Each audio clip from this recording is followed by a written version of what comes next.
tell you what. I gotta read. Your turn?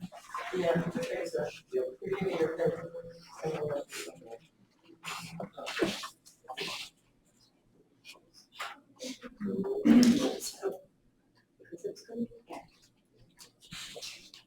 Oh, yeah. Okay.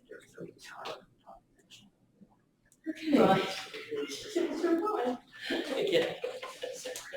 You ready down there? Yep. I'm ready. I now call to order the Grant County Board of Education special call meeting on October the 9th, 2024 at 7 p.m. Ms. Linda, may I have a roll call, please? Ms. Flaherty, present. Mr. Nelson, Excuse me, Ms. Rogers, here. Ms. Schmidt, here. Ms. Smith. here.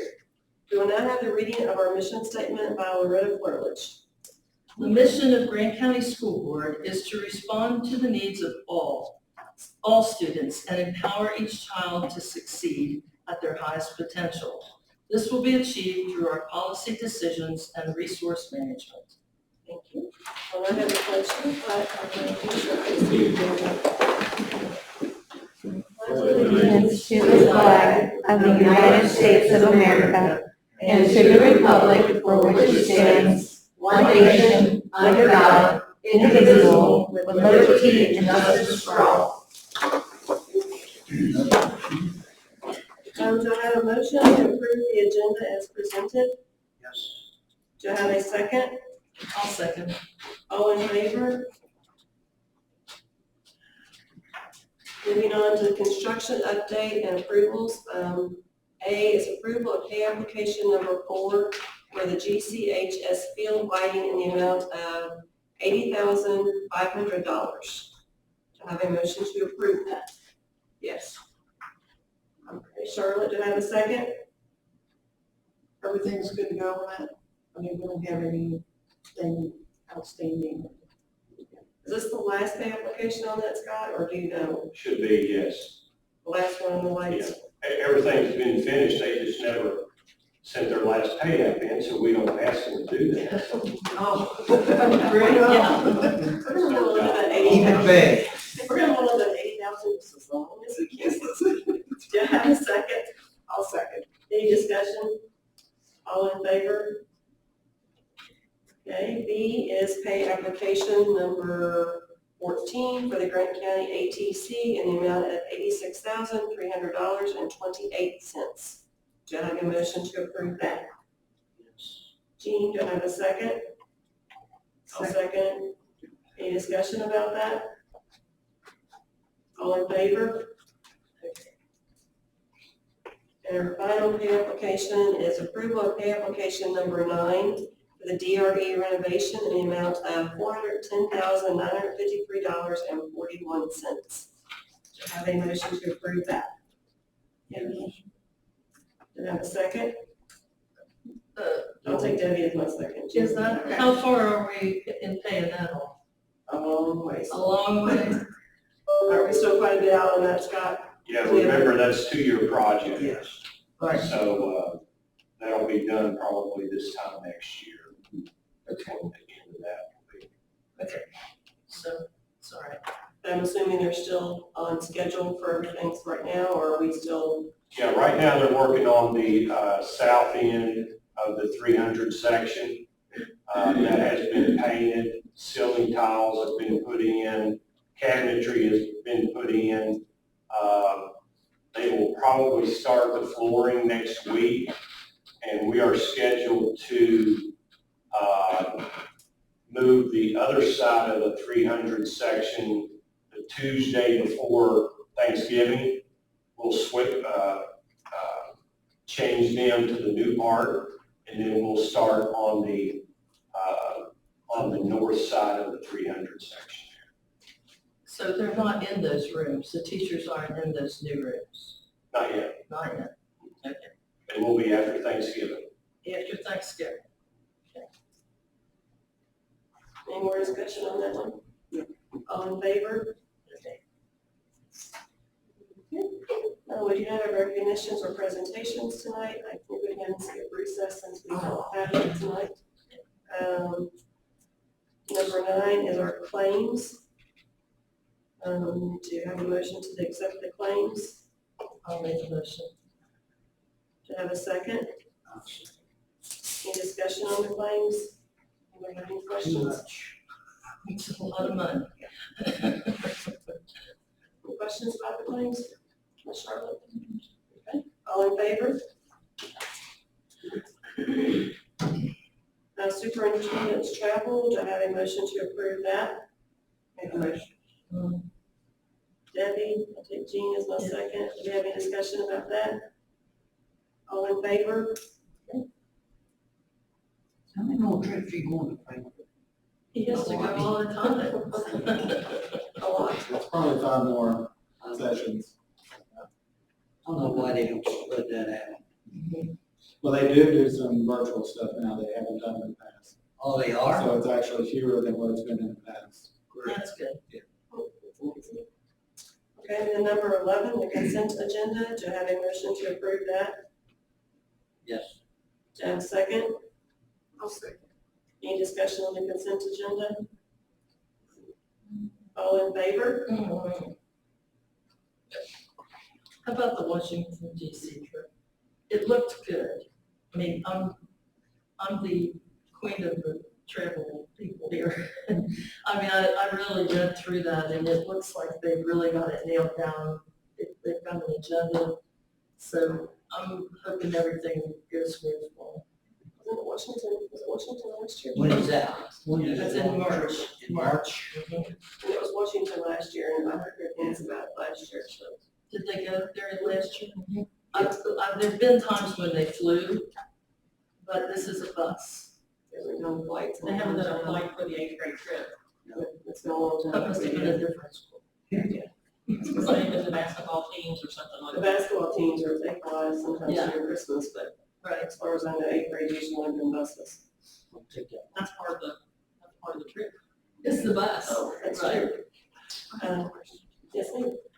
On the, office furniture and equipment surplus, Yes, ma'am. how will you get that out? Is that a bid process? It is, it'll be put in the paper for 2 weeks, and then it'll be open for anyone who wants to bid on that. That is all of our storage that we had for Jarridge Elementary classrooms. And of course, when we put all of the new cabinetry back in, that did not go back in. So whatever isn't purchased, we'll scrap that. It's all metal.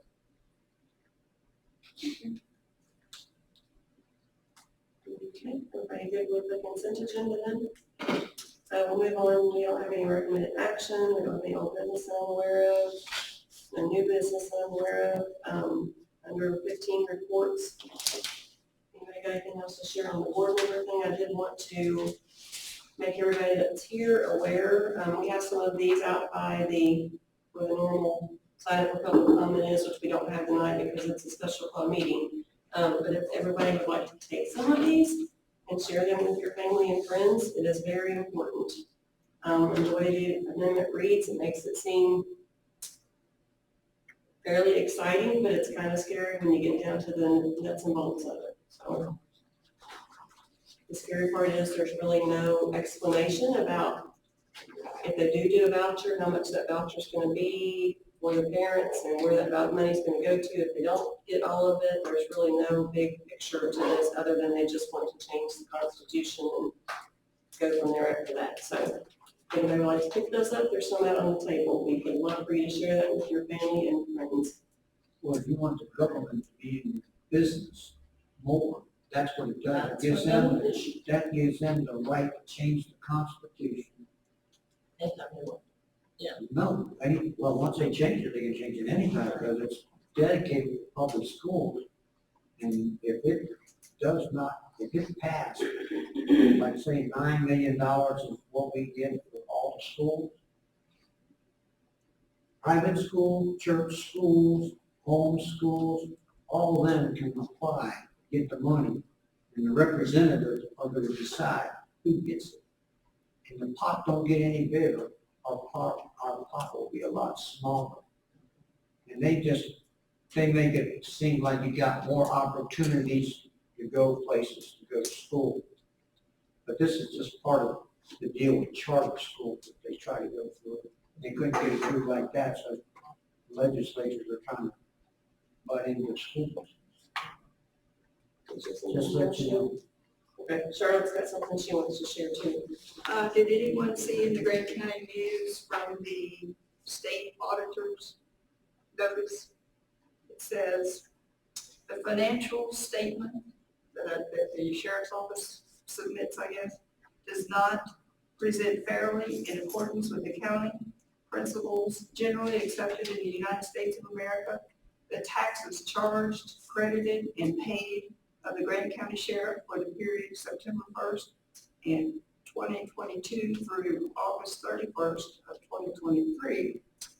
And then the very last sentence says, the Grant County Sheriff's Office does not have adequate internal controls over the tax collection and settlement process. What's that mean? That was from the Auditor of Public Accounts, Allison Bell. It's an annual accounting. Yeah, so I just wondered what they were more specific talking about. I haven't seen the audit, but they're required to be on the state auditor. It could be anything. If you're curious, I can get a copy of the audit and send it to you if you want to read some more detail. But they're generally hundred pages or so.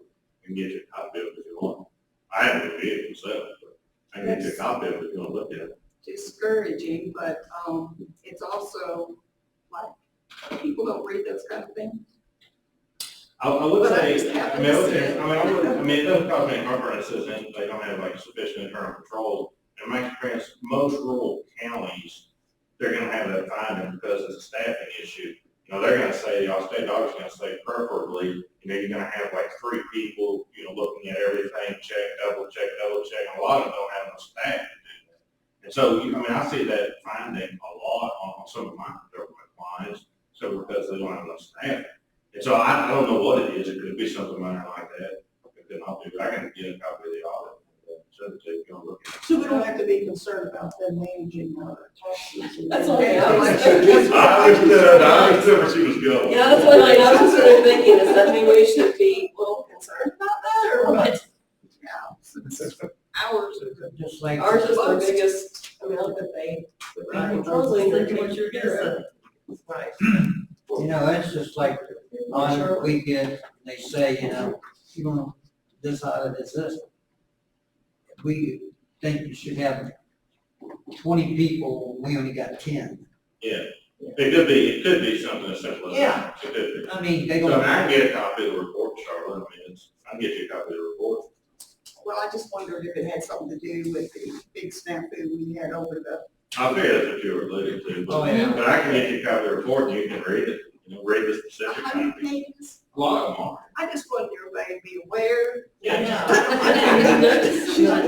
way you know, it won't be conjecture, I mean, I can get you a copy. I mean, over. Okay, well, maybe it's like ours, and they have the synopsis at the beginning, there's no word. Let's try it like ours, we found out 3 years later. Yeah. By letter. Moving on to the superintendent report, which is the accountability data report, which is Ms. Jamie going to share that with us tonight. I'm going to share a very brief overview with you tonight. Okay. If you have a larger packet, I think it was saved in a smaller version on your original packet, which is the packet. And we'll go through this fairly quickly. We will do an in-depth review of it at our regular board meeting, our board session. Yes. So if you look on page 2, just to remind you of what we're evaluating on our accountability systems, there are 6 indicators. 4 of those 6 are elementary, middle, and high, and then the high school has 2 special indicators, graduation rate and post-secondary readiness. I can tell you the English learner progress is only in play for the district. Our schools don't have that score because they don't have enough students to have a school level score, but we do have enough students in our district to have a district level score. Look on page 3, just a reminder, our system right now is a color rating system. It goes from very high blue to red, very low. Actually, You'll remember it from last year. Page 4. That is how each of our indicators are weighted. They're weighted differently at elementary, middle, and high school. Federal law requires that reading and math are emphasized the most, and we do that in our system. Elementary obviously doesn't have, or middle school doesn't have us in here readiness for graduation rate to do in. So they have a little bit higher than the other 3 areas. Because our schools don't have English learner progress figured in, that is equally distributed across the other categories for the school. So our scores are on page 5. These are our district overall scores. Our elementary was an orange school this year, and low, with an overall score of 48.3. Last year we were yellow. That's down a little bit. Middle school is a yellow school this year with an overall score of 58.2. Yellow means medium, and middle school last year was orange, so elementary is middle school. And then high school remained orange. They're up to 57.3 this year. They remain in that orange low category. How far are they away from yellow? They are, 3.7. yellow is two. High school. The high school, they are, yellow is a 60. 60. So they're close. If you look at page 6, these are our scores for our school, our overall performance ratings are our school. This combines all 3 of those indicator scores. Printing out design was orange at 46.5, orange was yellow, they were up this year at 64.3. Mason Point was red, they were down this year with a 30. Sherman was orange, they remained orange at 48.5. Middle school was yellow, up 58.2, and high school was up 57. Orange to orange. So page 7 just shows you the cut scores if you want to take a look at how close we are in our schools. That's just for your information on page 7. Remember, we did a score by our status. That's how we performed this year. And they compare that status for a change score to how we performed in the previous year. So we have a status score and a change score that come into our indicators. Page 9 explains the change score. I know it's been a long time since we've talked about it, but on page 10 I want to give you an example of what change does. Because change can be positive or negative, depending on whether you went up or down from the previous year, it impacts your overall score. So both of these are examples from our district. That first school had a current score of 59.8. Last year, or 22-23 year, was 55.9. They went up 3.9. So not only did they go up, but because they went up, that 3.9 is added to their current status to get an indicator score. So it's double, really, is what happens. That also happens when they go down. So school B was currently 29. They were 51.7 last year. So they lost 2.7 just by status. And then they take that 2.7 off the status and the score goes even lower. To 46. So when you don't improve, it kind of double impact happens for that. So not ideal, but it is. Kind of discouraging, actually. It is. It is. If you look at page 11, this is the breakdown for each of our schools. These are the indicator scores. And we'll talk about how the indicator scores are figured in our November meeting. But CMZ had most of the boards, the quality school climate and safety survey was yellow. And Dry Ridge was green. And then our quality school climate was yellow. Mason Court actually maintained at 36.3 in math. They had a significant loss in social studies and writing, which is a combined score for those 3 tests. And then actually their quality school climate and safety survey was our only significant increase in the district. So they had a significant increase on that score. Sherman was orange, except for quality school climate and safety. Middle school was green. Scores were up there every player. And then the high school had a red score as well, besides social studies, writing, and science.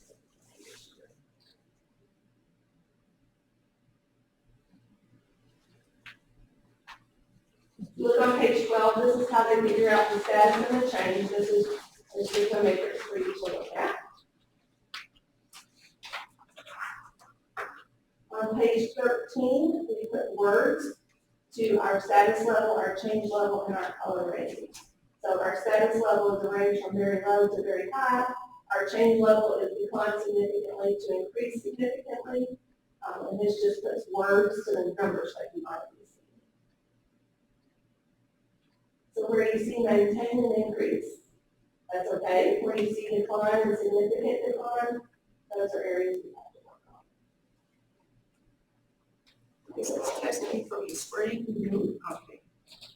And 324 testings. On page 14, we did have some highlights this year. Probably the most significant highlight is we recall we had 2 TSI schools last year. That started as a important improvement for our students with IEPs. We had 0 TSI schools, so we came out of TSI status this year, so that's great news. All of our schools maintained or increased on our quality school climate and safety survey, so that was good news. Draw Ridge, overall score increased from 58.3 to 64.3. They had an increase in all 3 areas, all 3 indicators increased. I already talked about Mason Corner, significant increase in quality school climate safety.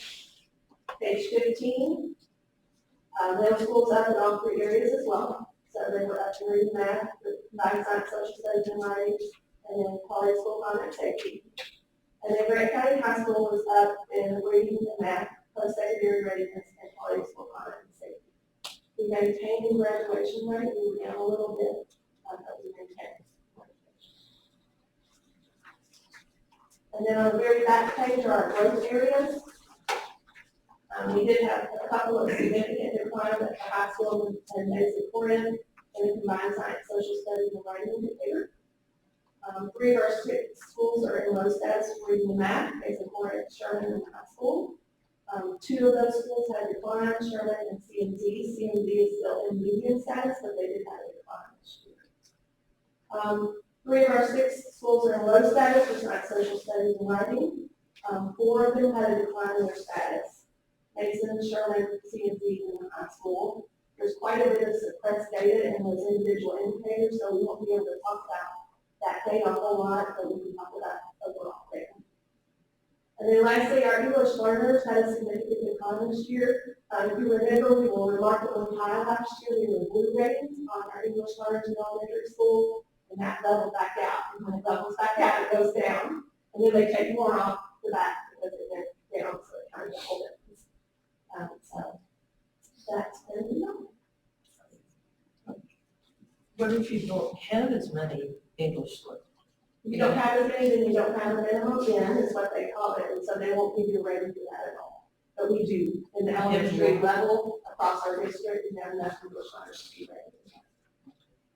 What does suppressed data mean? Suppressed data means that there are categories of non-suppressed, proficient, distinguished that would identify individual students if that data was shared. Typically, is if there's not a large number in the distinguished category or a large number in the novice category, that suppress all of that data so nobody can see it and identify individual students. Yeah, that becomes public eventually, though. Suppressed data never becomes public. So parents receive their children's score every year. That's not public, that's, Gotcha, so even though to us, we're you're allowed to privy to release the information. information. Gotcha. Questions? We will, like I said, we'll go in depth and November meeting, but we will push it to the office because it is public data now. They did not put out a school report card yet. They're working with a new vendor, and that will come out later in the fall. So if you get on KDE and want to look at data, it's in spreadsheets, massive spreadsheets with all kinds of numbers down. So it's not super useful right now for the public. We can all see it, and obviously, if you're familiar with spreadsheets, you can certainly figure that out. But then we'll have a school report card out in the fall, later in the fall.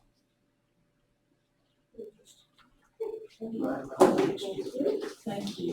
Anybody have any questions, or are we gonna just go off to November and go home and think about it? Yes. Come back with questions in November? Do we have to bring these back for our November? No, I'll have everything you need in November. Okay. Oh, I'll keep it, I just want to make sure if I needed it, I had it. He needed to bring his homework, he was covering his homework. Yeah, homework, you know that, teacher. Finance report, we have that in front of us on the desk. We must have paid a lot of significant things in September. I think that's when some of the bus payments are due, or some significant things we usually do, I think, in the month of September, if I recall correctly.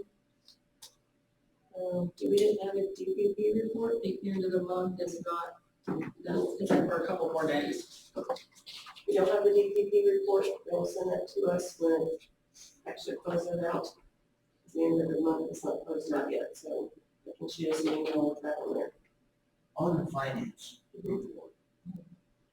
has he heard anything back from, our contract? Running out, a copy of that? We're good. It's all good. We're gonna do it. It's all right. All right. It's all good. And we really don't think any like downtime or anything like that much either, so. I just- He He didn't know how long it was gonna take the two to get together. Yeah, I think it just rolled on pretty seamless. We've got the machine. The fund. Awesome. I didn't realize they replaced it until it popped up a new screen. Like they were in and out. There was no downtime. The FYI section, we have the personnel actions on our e-meeting, the procedures are changed or updated, the homeschool letter of intent, and the procedure for the educational enhancement opportunity request form, which is just a procedure for us to see, there's one on the e-meeting as well. So does anyone else have anything else before we adjourn into executive session to have a discussion or two? Jamie, your finger up for a reason, you guys The have. homeschooling, did we send, do we have the people that's on homeschool address names so we can contact them and everything, give them information? They have to So it's a- submit a letter to us at the beginning of the year telling us they're going to homeschool, so we should have all that information, I would think. Did you have an increase in any of that this year, did you know? I don't have historical data to know. Claudette would know. We'll check on that, maybe we can have a little bit of discussion about that in November. Well, we can put that on the November work session, to have some discussion about that. We kind of talked about wanting to reach out, and so like we can delve into that further in November, if that's all right.